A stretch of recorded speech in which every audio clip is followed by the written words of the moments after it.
حضرت ابو حمزہ انس بن مالک انصاری رضی اللہ عنہ رسول اللہ صلی اللہ علیہ وسلم کے خادم سے روایت ہے کہ رسول اللہ صلی اللہ علیہ وسلم نے فرمایا، اللہ تعالی اپنے بندے کی توبہ سے اس شخص سے کہیں زیادہ خوش ہوتا ہے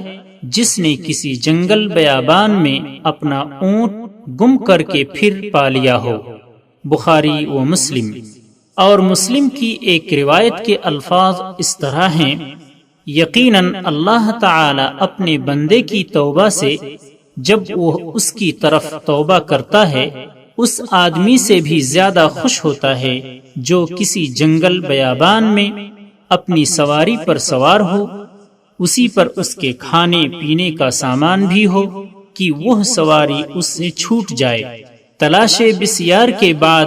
وہ اس سے مایوس ہو کر ایک درخت کے سائے تلے آ کر لیٹ جائے، جبکہ وہ سواری سے مایوس ہو چکا ہو کہ اتنے میں اچانک وہ سواری اس کے سامنے آ کھڑی ہو، وہ اس کی مہار پکڑ کر خوشی کی شدت میں کہہ ڈالے، اے اللہ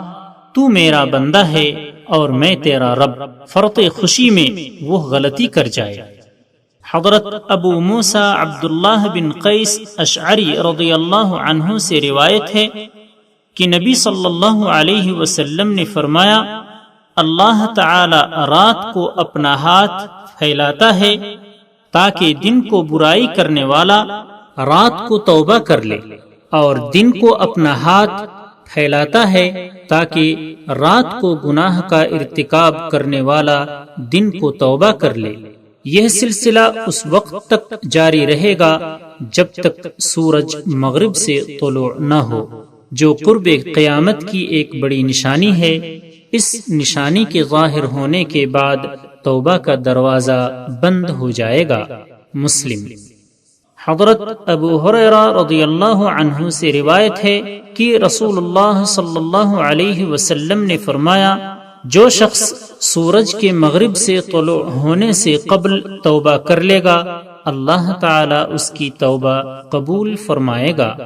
مسلم۔ ابو عبد الرحمن عبداللہ بن عمر بن خطاب رضی اللہ عنہما سے روایت ہے کہ نبی کریم صلی اللہ علیہ وسلم نے فرمایا، بے شک اللہ تعالی بندے کی توبہ اس وقت تک قبول فرماتا ہے جب تک اسے غرغرہ شروع نہ ہو، یعنی عالم نزع اس پر طاری نہ ہو۔ اسے ترمذی نے روایت کیا اور کہا کہ یہ حدیث حسن ہے۔ سبسکرائب کیجئے ہمارے چینل اور دبائیے بیل کا آئیکن تاکہ آپ کو ریگولر نوٹیفیکیشن اپڈیٹس مل سکے۔